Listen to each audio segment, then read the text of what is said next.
అన్నదాత అన్నదాత మీ అన్నదాత చెమటోడ్చి ఆహారాన్నందించే రైతన్నా అనునిత్యం నీ కండదండగా నిలిచే నేస్తం ఎవరన్నా అన్నదాత అన్నదాత మీ అన్నదాత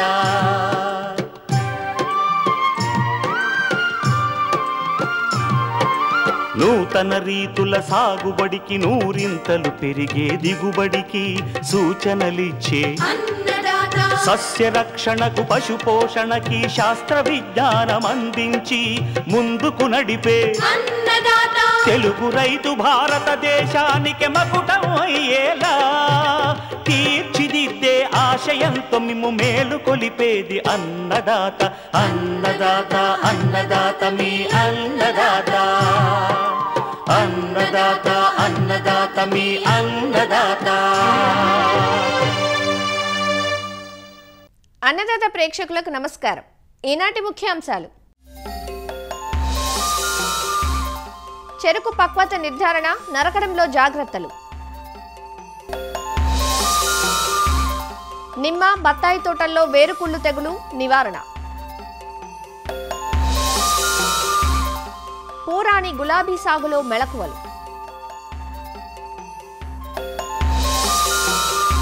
ఇంకా జై కిసాన్ వ్యవసాయ సమాచారం.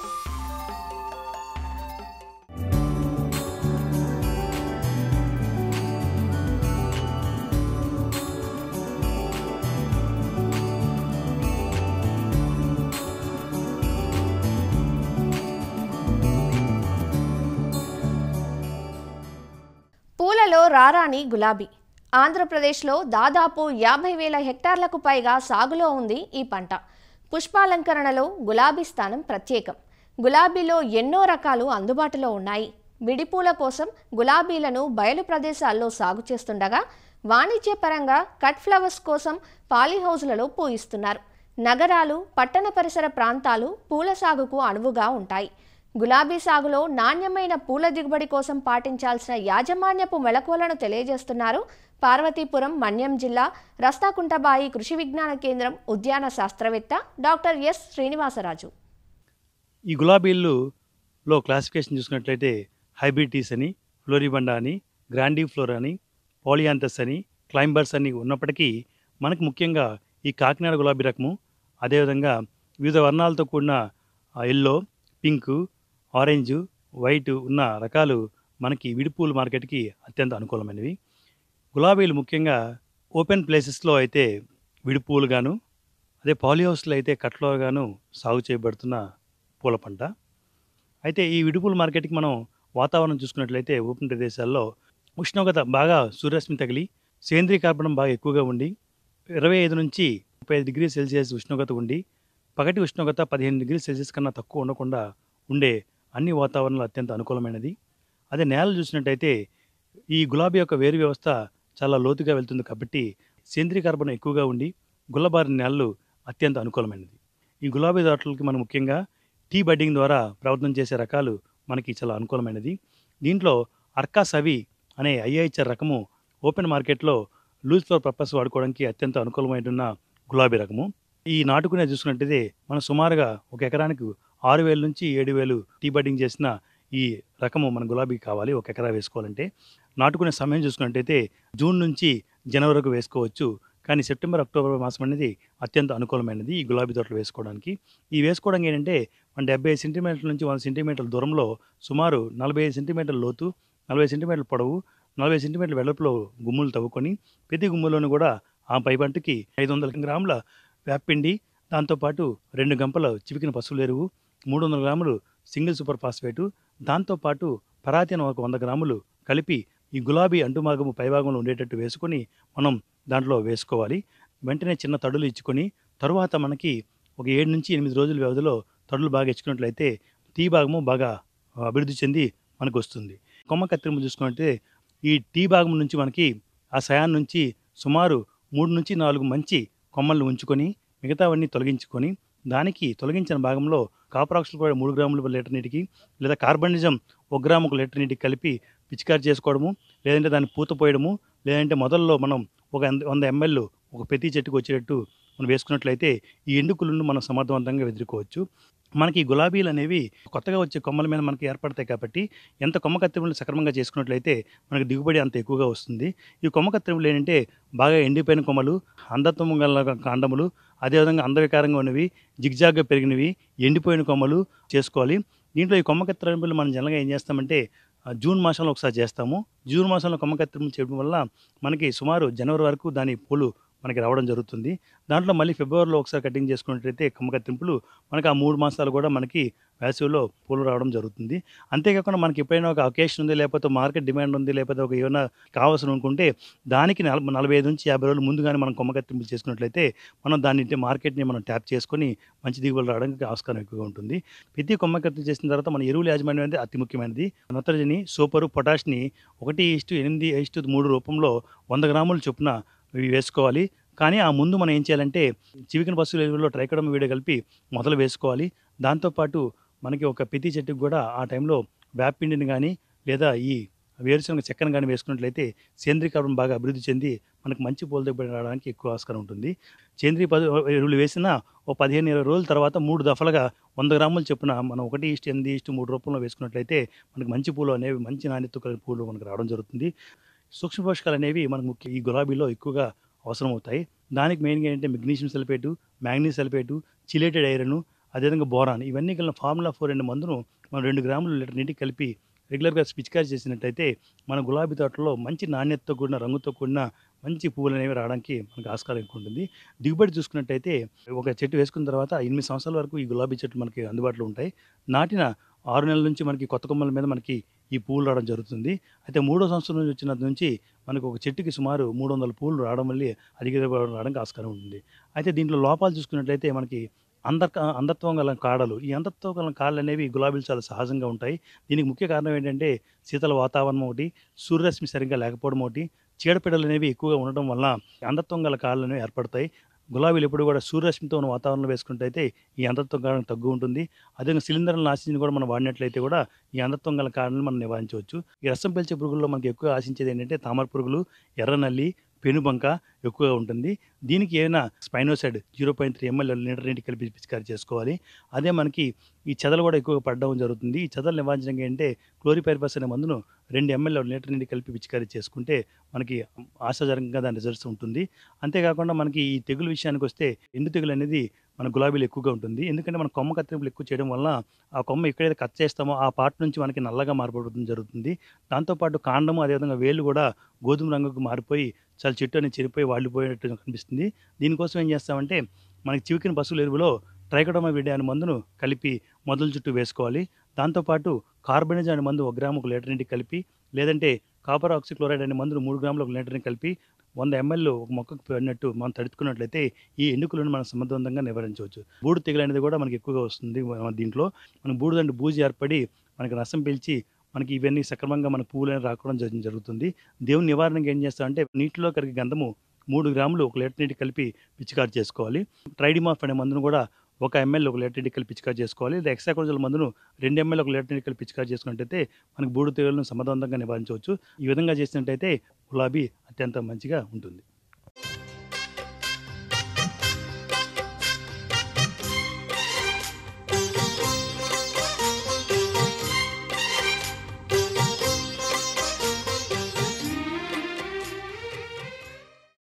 తెలుగు రాష్ట్రాల్లో మామిడి తర్వాత అధిక విస్తీర్ణంలో సాగయ్యే పండ్ల తోట చీనీ బత్తాయి. బత్తాయి తోటల్లో రైతులు ఎదుర్కొనే ప్రధాన సమస్య వేరుకుళ్ళు. వేరుకుళ్ళు తెగులు వల్ల తోటలు అర్ధాంతరంగా క్షీణించిపోతున్నాయి. ముఖ్యంగా నీటి ఎద్దడి ఎక్కువగా ఉండే ప్రాంతాల్లో ఈ తెగులు నష్టం తీవ్రంగా ఉంటోంది. చెట్లు వాడి చనిపోతుంటే ఎలా రక్షించుకోవాలో తెలియని నిస్సహాయ పరిస్థితి రైతుది.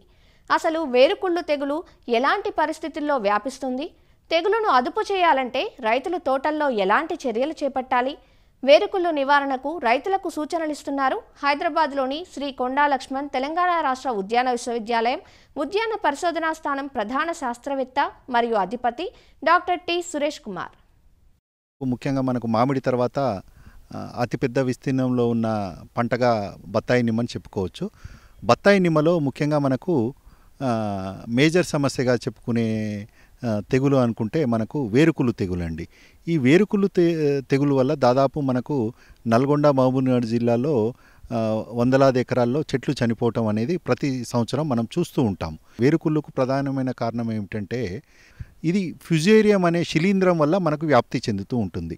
ఈ ఫ్యుజేరియం స్పీషీస్ని మనము అరికట్టాలంటే మనకు ముఖ్యంగా మనకు ఈ వేరుకుళ్ళు అనేది ఎప్పుడు వస్తుంది అని గమనించినట్టయితే ఇది పూత పిందె సమయంలో, అంటే మనకు జనవరి, ఫిబ్రవరి, మార్చి మాసం నుంచి దీని ఉధృతి అనేది ఎక్కువగా ఉంటుంది. ఈ సమయంలో ఎందుకు ఉధృతి ఎక్కువగా ఉంటుందంటే ఈ ఫ్యుజేరియం అనే శిలీంధ్రము ముఖ్యంగా స్ట్రెస్ కండిషన్స్లో ఫిబ్రవరి, మార్చి మాసంలో పూత పిందె సమయంలో ఎప్పుడైతే మనకు రైతులు బోరు బావుల నీరు అందిస్తుంటారో అప్పుడు మనకు పూత పిందె సమయంలో నీరు తక్కువ అయి, అంటే మనకు స్ట్రెస్ కండిషన్ అనేది ఒకటి, నీటి ఎద్దడికి అనేది చెట్లు గురవుతూ ఉంటాయి. ఈ స్ట్రెస్ కండిషన్లో ఈ శిలీంధ్రం అనేది ఎక్కువగా పెరిగి విపరీతంగా పూత వచ్చేసి పిందెలు ఉన్నప్పుడు చెట్టు ఎండిపోవటం అనేది జరుగుతుంది. ఈ శిలీంధ్రము ఒక ఉధృతి అనేది మనకు గమనించినట్టయితే ముఖ్యంగా జనవరి, ఫిబ్రవరి, మార్చి మాసంలోనూ ఎక్కువగా ఉంటుంది. దీన్ని అరికట్టాలంటే ఏం చేయాలి? ఎప్పుడైతే కొత్తగా తోటలు పెట్టుకునే రైతులు ఈ శిలీంధ్రము అంటే వృద్ధి చెందకుండా మన భూములలో ముఖ్యంగా మనకు నాటిన ప్రతి సంవత్సరం, అంటే మొదటి సంవత్సరం నుంచే మనకు ట్రైకోడర్మా విరిడే అనే మనము శిలీంధ్రం, ఇది కూడా ఒక శిలీంధ్రం అంటారంటే దీన్ని బయోకంట్రోల్ ఏజెంట్గా వాడుకోవాలి. దాన్ని కూడా మనము వృద్ధి చేసుకోవాలన్నమాట. దీన్ని ఎలా వృద్ధి చేసుకోవాలంటే 90 కిలోల పశువుల ఎరువులో మరియు 10 కిలోల వేపపిండి, 1 కిలో ట్రైకోడర్మా కలుపుకొని తోటలలో నీడ పట్టున, అంటే ఒక షెడ్ కింద కానీ లేదంటే చెట్టు నీడలో కానీ వృద్ధి చేసుకున్నట్టయితే దాన్ని ఒక మండెలాగా కట్టేసి పైన గోనె పట్టాలు కనుక కప్పి నీళ్లు చల్లినట్టయితే, అంటే మనం 2-3 రోజులకు ఒకసారి నీటి తడులు అంటే పైన చిలకరించినట్టయితే ఒక 30 నుంచి 40 రోజులలో ఈ శిలీంధ్రం అనేది ట్రైకోడర్మా విరిడే శిలీంధ్రం అనేది బాగా పెరగటం జరుగుతుంది. పశువుల పెంట పైన మనకు బూజులాగా ఏర్పడి మనకు ఒక 100 కిలోల ఈ శిలీంధ్రం అనేది తయారవుతుంది. వృద్ధి చేసుకున్న ట్రైకోడర్మాను ప్రతి చెట్టుకు 10 కిలోలు వేసుకున్నట్టయితే ఈ మన ఫ్యుజేరియం అనే శిలీంధ్రాన్ని అరికట్టి ఈ వేరుకుళ్ళు రాకుండా చేస్తుంది. ఇక ముఖ్యంగా మనము రెండో అంశము, అంటే మనకు కొత్తగా నాటిన తోటలైతే ప్రతి సంవత్సరము ఒక చెట్టుకు, చిన్న చెట్లు అయితే వేపపిండి ప్రతి చెట్టుకు 1 నుంచి 2 కిలోలు, పెద్ద చెట్లయితే అంటే 5 సంవత్సరాలు ఆ పైబడిన చెట్లయితే ఒక చెట్టుకు వచ్చేసి 5 నుంచి 6 కిలోల వేపపిండి వేసుకున్నట్టయితే ఈ ఫ్యుజేరియం అనే శిలీంధ్రాన్ని సమర్థవంతంగా ఈ వేపపిండి అనేది అరికడుతుంది. ఇక ముఖ్యంగా మనకు మూడో అంశం తీసుకున్నట్టయితే నీటి తడులు, అంటే మనకు పూత పిందె సమయంలో నీటి ఎద్దడి రాకుండా చూసుకున్నట్టయితే ఫ్యుజేరియం అనే శిలీంధ్రం కూడా మన తోటలలో, చెట్లలో ఎక్కువగా కాకుండా మనం అరికట్టవచ్చు. నాలుగో ప్రధానమైన అంశం ఏమిటంటే చెట్లు బలంగా ఉండేటట్టు చూసుకోవటం. వేరుకులకు సంబంధించిన ఫ్యుజేరియం అనేది కూడా మీరు గమనించినట్టయితే మంచి నాణ్యమైన మొక్కలలో ఈ శిలీంధ్రం అనేది రాదండి. తీగలాగా ఉండే, అంటే మనకు సాత్గుడి రకంలోనే తీగంట్లు అని అంటాము, అంటే అవి నాణ్యమైన మొక్కలు కావు. ఈ తీగంట్లలో ఎక్కువగా మనకు ఈ శిలీంధ్రం అనేది వృద్ధి ఎక్కువగా మనకు కనిపిస్తుంటుంది. కాబట్టి నాణ్యమైన సాత్గుడి మొక్కలలో ఎప్పుడైనా ఈ శిలీంధ్రం అంటే ఈ ఫ్యుజేరియం స్పీషీస్ని తట్టుకునే గుణం ఉంటుంది. కాబట్టి రంగపూర్ వేరుమూల మీద మనకు బత్తాయి అంటే సాత్గుడి రకం అనేది దాదాపు ఈ శిలీంధ్రాన్ని తట్టుకుంటుంది. ఇలా కాకుండా కూడా మనకు సూక్ష్మధాతు లోపాలు కనుక ఉండి మనకు తగినంత నీరు ఇవ్వకపోవటం వల్ల ఫ్యుజేరియం ఉధృతి ఎక్కువై వేరుకుళ్ళు అంటే విపరీతంగా పూత పిందే రావటం, వేరుకుళ్ళు వల్ల చెట్లు చనిపోవటం జరుగుతుంది. కాబట్టి మనకు కొత్త తోటలలో అయితే జూన్, జూలై, ఆగస్టు మాసంలో ఈ గ్రీన్ మాన్యూర్ అంతర పంటగా, అంటే ఈ జనుముని అంతర పంటగా వేసుకొని దుక్కిలో దున్ని వేసుకున్నట్టయితే మనకు ఈ సూక్ష్మధాతు లోపాలు అనేది కూడా కనిపించవండి. అలాగే సూక్ష్మధాతు లోపాలు ఉన్నట్టయితే మనకు ఫార్ములా 4 5 గ్రాములు మరియు మెగ్నీషియం సల్ఫేట్ 2 గ్రాములు 1 లీటర్ నీటి కలిపి పిచికారీ చేసుకున్నట్టయితే చెట్లు బలంగా ఉంటాయి. ఎప్పుడైతే చెట్లు ఇలా బలంగా ఉండి మరియు నీటి ఎద్దడి లేకుండా, మరియు ముఖ్యంగా మనకు ఈ ట్రైకోడర్మా అనే విరిడి అనే శిలీంధ్రం మన భూమిలో కనుక ఎక్కువ మోతాదులో ఉంటే ఈ ఫ్యుజేరియం అనే శిలీంధ్రాన్ని సమర్థవంతంగా అరికట్టి ఈ వేరుకుళ్ళు రాకుండా చేస్తుంది.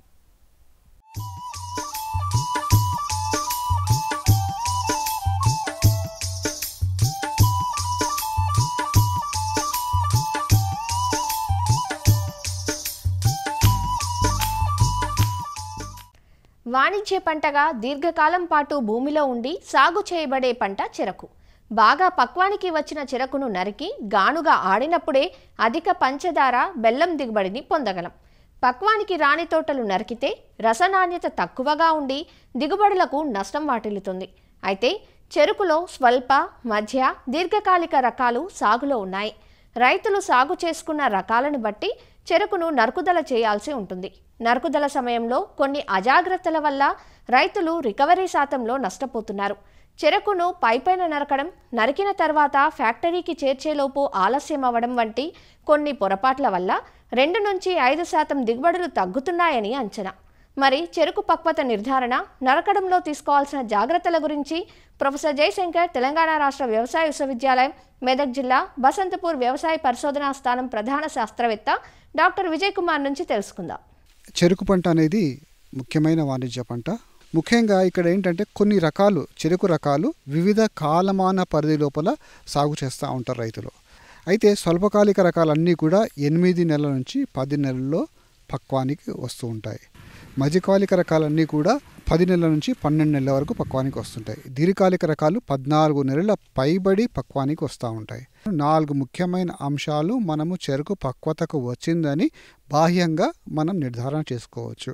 ఒకటి ఏంటంటే చెరుకు తోటలో ఉన్నటువంటి ఆకులు ఎప్పుడైతే లేత ఆకుపచ్చ నుంచి పసుపు రంగుగా మారుతూ ఉంటాయో ఇది ఒక నిదర్శనం. రెండవది ఏంటంటే చెరుకు పంటకి పైన వచ్చే మౌటాకులు అవి రావటం ఆగిపోతూ ఉంటాయి. ఇంకొన్ని సందర్భాల లోపల ఈ పైన ఉన్నటువంటి ఆకులు దగ్గరగా వచ్చి కుచ్చులుగా ఏర్పడుతూ ఉంటాయి. సో దీన్ని బట్టి అంటే దాని ఎదుగుదల అనేది తగ్గిపోయింది కాబట్టి చెరుకు పక్వతకు దగ్గరలో ఉంది అని చెప్పేసి కూడా మనము నిర్ధారణ చేసుకోవచ్చు. ఇక 4వది ఏంటంటే ఈ చెరుకు రకాల లోపల పూత అనేది మనం గమనిస్తూ ఉంటాం. ఎప్పుడైతే పూత వచ్చింది అని వస్తుందో దాని లోపల ఉన్నటువంటి ఈ పరిపక్వ దశ పూర్తయి పంట పక్వతకు చేరుకుంది అని చెప్పేసి కూడా మనము నిర్ధారణ చేసుకుంటాం. ఇంకోటి ఏంటంటే మనం శాస్త్రీయంగా చూడాలంటే కనుక ఇక్కడ కొన్ని అంశాలు మనం తీసుకోవాలి. ఎప్పుడైతే చెరుకుని ఈ మామూలు తోటల్లోంచి ఒక 4-5 గడలు నరికి అందులోపల రెండు దాని సగభాగాల కింద చేయాలి. పై సగభాగము కింది సగభాగాన్ని వేరువేరుగా గానుగాడిచ్చి అందులో నుంచి ఉన్నటువంటి రసాన్ని ఈ చేతి రిఫ్రాక్టోమీటర్ సహాయంతో చక్కెర శాతము అదేవిధంగా రస పక్వత ఇదని కూడా మనం నిర్ధారించుకోవాలి. ఎప్పుడైతే రసనాణ్యత అనేది ఎప్పుడైతే చక్కెర శాతం అనేది 18% పైబడి వచ్చిందో అప్పుడు చెరుకు పక్వత వచ్చిందని చెప్పేసి నిర్ధారణ చేస్తాం. అంతేకాకుండా ఎప్పుడైతే రస శుద్ధత కూడా 90% పైబడి ఉంటేనే చెరుకు పక్వతకు వచ్చిందని చెప్పేసి కూడా మనం నిర్ధారిస్తాం అన్నమాట. సో ఈ 2 అంశాలు మనము శాస్త్రీయంగా మనము నిర్ధారించుకుంటాము చెరుకు పక్వత వచ్చింది అని తెలియడానికి. ఇంకోటి ఏంటంటే ఇక్కడ మనం గమనించవలసింది ఏంటంటే వాతావరణం. శీతాకాలం పరిధి లోపల ఈ డయర్నల్ వేరియేషన్ అంటాం. అంటే రాత్రి ఉష్ణోగ్రతకి పగటి ఉష్ణోగ్రతకి వ్యత్యాసం. ఈ రాత్రి ఉష్ణోగ్రతకి పగటి ఉష్ణోగ్రతకి ఎంత ಹೆಚ್ಚು వ్యత్యాసం ఉంటుందో చెరకు గడల లోపల అంత చక్కెర కూడిక ఎక్కువగా ఉంటుంది. చక్కెర శాతం పెరగడానికి కూడా ఇది ఒక మంచి వాతావరణ అంశంగా కూడా మనము తెలియజేస్తూ ఉంటాం అన్నమాట. చెరకు దిగుబడి అదేవిధంగా చక్కెర నాణ్యత, మిల్లు పరిధి లోపల చక్కెర దిగుబడులు ఇవన్నీ రావాలంటే కొన్ని అంశాలు కూడా ఇక్కడ పరిధిలోకి తీసుకోవాలి. అందులో ముఖ్యమైన ఏంటంటే కనుక ఎప్పుడైనా సరే చెరుకు నరికేటప్పుడు భూమట్టానికి చెరుకు నరకాల్సిన అవసరం ఎంతైనా ఉంటుంది. అంటే కొంతమంది కూలీల ద్వారా కనుక చెరుకు నరికినప్పుడు వాళ్ళు ఏం చేస్తుంటారు, భూమికి పైన 2 నుంచి 3 అంగుళాలు వదిలేసి నరుకుతూ ఉంటారు. ఇలా నరకడం వల్ల దాదాపు రైతులకు 3 టన్నుల వరకు కూడా దిగుబడి లోపల నష్టం వస్తూ ఉంటుంది. ఇంకోటి ఏంటంటే చెరుకు గడల లోపల ముఖ్యంగా చక్కెర కుడికలు అనేది ఈ కింది భాగంలో ఎక్కువగా పేరుకుపోయి ఉంటాయి. ఈ కింది భాగంలో పేరుకుపోయి ఉన్నప్పుడు భూమిపైన వదిలేసినటువంటి ఈ గడల లోపల చక్కెర కుడికలు చాలా ఎక్కువగా ఉండడం వల్ల అటు మిల్లు పరిధి లోపల చక్కెరకు నష్టం వస్తుంది, అటు రైతుకు 3 టన్నుల వరకు కూడా నష్టం వస్తుంది. కాబట్టి ఇక్కడ మనము ఈ భూమట్టానికి నరకాల్సిన అవసరం ఎంతైనా ఉంటుంది. ఇలా నరకడం వల్ల మనకు ఇంకో లాభం ఏమిటంటే మనం తర్వాత చేసుకున్నటువంటి మోడం లోపల ఎక్కువ పిలకల సముదాయం రావటము, ఈ పిలకల సముదాయంతో గడలు సమృద్ధిగా రావటము, ఈ గడల లోపల బరువు ఎక్కువగా ఉండటము, అటు మోడం దిగుబడులు కూడా పెరగడానికి కూడా ఆస్కారం ఎక్కువగా ఉంటుంది. ఇక రెండో అంశం ఏంటంటే ఎప్పుడైనా సరే చెరుకు నరుకుతున్నప్పుడు మనము ఈ కర్మాగారం పంపిస్తాం. పంపించేటప్పుడు ఈ ఎండుటాకులు, దానిపైన ఉన్నటువంటి చెత్త చెదారము ఇలాంటివన్నీ కూడా తీసేయాల్సిన అవసరం ఉంటుంది. ఇంకోటి ఏంటంటే కొన్ని సందర్భాల లోపల తోట నీటి ముంపుకు గురైనా లేకపోతే చీడపీడలకు లోనైనా కానీ కూడా ఇలాంటి తరుణం లోపల కూడా చెరుకుని తొందరగా నరకాల్సిన అవసరం ఉంటుందన్నమాట. కర్మాగార పరిధి లోపల ఒక్కొక్కసారి ఆ మిల్లు క్లీనింగ్ కానీ లేకపోతే మిల్లు లోపల ఉన్నటువంటి చిన్న చిన్న సమస్యలు రావడం వలన కూడా ఒక 2-3 రోజుల వరకు కూడా ఈ మిల్లు పనిచేయకున్నటువంటి సందర్భాలు చాలా ఉంటాయి. అలాంటి సందర్భం లోపల ఎండలో ఉండడం వలన చెరుకు అటు దిగుబడి పరంగా అటు నాణ్యత పరంగా కూడా రైతులు కొంత నష్టం చూస్తూ ఉంటారు. సో ఇలాంటి సందర్భాలు వచ్చినప్పుడు దీనిపైన కనుక ఈ ఎండుటాకులు ఈ చెరుకు ఎండుటాకులు పైన పల్చగా పరిచేసి ఈ నీళ్లు చిలకరించడం వలన కూడా కొంతవరకు దీని బరువు దీంతో పాటు నాణ్యత కూడా తగ్గకుండా ఉండడానికి కూడా ఆస్కారం ఎక్కువగా ఉంటుంది.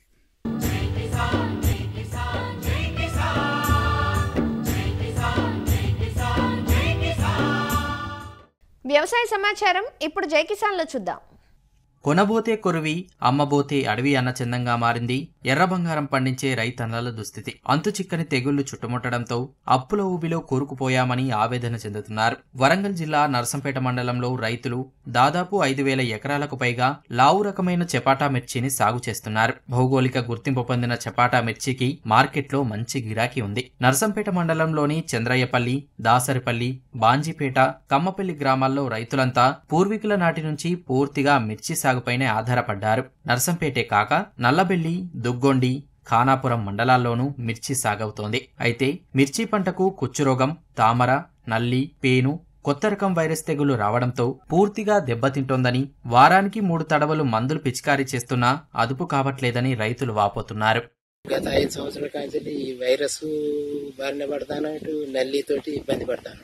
ఇటువంటి నష్టాన్ని పూడ్చడానికి ఎవరు ప్రభుత్వం కూడా ఇంతవరకు ఏది సహాయం లేదు. ఇప్పటివరకు రాబోయే రోజుల్లో ఈ పంట పండియాలన్నా కూడా ఇబ్బందిగానే ఉన్నది.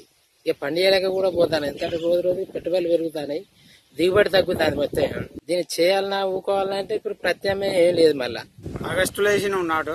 అప్పటి నుండి ఇక ఇట్లే వేరుకుళ్ళు, ఈ ముడత, కుచ్చు, అదని ఇదని వేరే మందులు, ఈ మందులు, ఆ మందులు, పొన్సాయం మందులు, ఇక్కడ ఎక్స్పోనస్ అని అవి ఇవి ఏ మందులు కొట్టినా ఏం అక్కర రాలే. అక్కర రాకుండా అయిపోయింది, వదిలేసినాం. అంతా ఎండిపోయి తాలకాయ అయిపోయింది, బాగా లాస్ అయిపోయింది. పెట్టుబడి కూడా వచ్చే అవకాశం లేదు. గత 4 సంవత్సరాలుగా వాతావరణం అనుకూలించక తోటలు వైరస్ల బారిన పడుతున్నాయని, మిర్చి సాగు తప్ప తమకు వేరే ఆధారం లేదని రైతులు చెబుతున్నారు. పండిన కొద్దిపాటి మిర్చిని మార్కెట్కు తీసుకెళ్తే వ్యాపారులు సిండికేట్ అయి ధరలు తెగ్గొస్తున్నారని ఆందోళన చెందుతున్నారు. మేము 2-3 లక్షలు పెట్టుకున్నాం. ఎకరమంతా తోట పెట్టినాం. 3 ఎకరాలు పెడితే 3 ఎకరాలు పోయింది. పసిపిల్లకు అలా జాదినట్టు జారుకున్నాం. మందులు కొట్టుకుంటా కలుపుకుంటా బొచ్చడు కలిపితేనే ₹1,00,000 అయినాయి. ఈ ఒక 3 నుంచి 4 ఇయర్స్ నుంచి బ్లాక్ ట్రిప్స్ ఒకటి అటాక్ అవుతుంది, తర్వాత వేరుకుళ్ళు ఒకటి అటాక్ అవుతుంది. తర్వాత ఈ వచ్చిన పంట ఎకరానికి ఒక 2 లక్షలు దాకా పెట్టుబడి అవుతుంది. పోయిన సంవత్సరం ఎక్కువ రేటు, ఈ సంవత్సరం తక్కువ రేటు. ఈ ఖరీదారులు సిండికేట్ అయ్యి కొంటలేరండి. పోయిన సంవత్సరం ఇదే చపాటా 80,000 ఉన్నది, కనీసం రెండవ వంతాన్ని ఉండాలి. ఇప్పుడు ఈ సంవత్సరం 20,000 అవుతుంది. నాశనం అయిపోయింది. అంతా కూడా 2 క్వింటాలు వస్తుంది కావచ్చు. 20 నుంచి 30,000 వస్తుంది. ఏమొస్తుంది? తాలుగాయ కిందకి ఇస్తాడు వాడు. చపాటా మిర్చి విత్తనాన్ని సొంతంగా రైతులే మేలుకాయల్ని ఏరి ఆరబెట్టి తయారు చేసుకుంటున్నారు. ఎవరి వద్ద కొనుగోలు చేసే విత్తనం కాదని, మొలక దశ నుంచే తెగులు ఆశిస్తున్నాయని, కోత దశలో వర్షాల వల్ల కాయలు కుళ్ళిపోతున్నాయని చెబుతున్నారు. ఎకరాకు 1,50,000 వరకు పెట్టుబడులవుతున్నాయని, నారుమందం ఖర్చులు వెనక్కు రావడం లేదని వాపోతున్నారు. ఒక 8 ఎకరాల మిర్చి పెట్టిన, దొడ్డు మిర్చి ఒక 5 ఎకరాలు పెట్టిన, సన్న మిర్చి ఒక 3 ఎకరాలు పెట్టిన. మా తాతల మా తండ్రుల కాడ నుంచి అదే వ్యవసాయం చేస్తున్నాం. అదే మిర్చి ఈ సంవత్సరం కాకపోతే వచ్చే సంవత్సరం పండలేదా, మరి ఈ సంవత్సరం పోయింది మళ్ళీ వచ్చే సంవత్సరం పండలేదా అని అట్టనే పెట్టుకుంటా పోతున్నాం. మొత్తం నల్లి వస్తుంది ఏమనేది ఇక అది మందుడు అయితే మరి ఇతరంగా కొడుతున్నాం. ఈ కల్లం 8 ఎకరాల తోట బాపది. ఇది దాదాపు ఒక ఎకరానికి వచ్చేసి 70,000 నుంచి 80,000 రూపాయల పెట్టుబడి వచ్చింది. అంటే డబల్ కొట్టుడు సార్ మందు. ఇగో ఇప్పటికి భుజాలన్నీ మొత్తం కాయగా వచ్చినాయి సార్. ఒక్కరోజు ఆగుతాం మళ్ళీ తెల్లారి కొట్టుడే మందు. అట్లా పెట్టుబడి మరి దారుణంగా అయిపోయింది. 8 ఎకరాల కళ్ళం ఇది. అంత కొడితే ఒక 50,000 వస్తాయి రావు. 50,000 మాకు ఛార్జీ రాదు. అది ఇప్పటికైనా అధికారులు గుర్తించి తమను తగిన విధంగా ఆదుకోవాలని మిర్చి రైతులు కోరుతున్నారు. మరిన్ని విభిన్న అంశాలతో రేపటి అన్నదాతలో మళ్ళీ కలుసుకుందాం. అంతవరకు సెలవు. నమస్కారం. అన్నదాతలు తమ సందేహాలు, సమస్యలను 1800-425-4085 టోల్ ఫ్రీ నెంబర్లో ఉదయం 10 గంటల నుంచి 11 గంటల మధ్య పని దినాల్లో సంప్రదించగలరు. ఈ కార్యక్రమాన్ని యూట్యూబ్లో www.youtube.com/annadaata ETV లింక్ ద్వారా వీక్షించవచ్చు.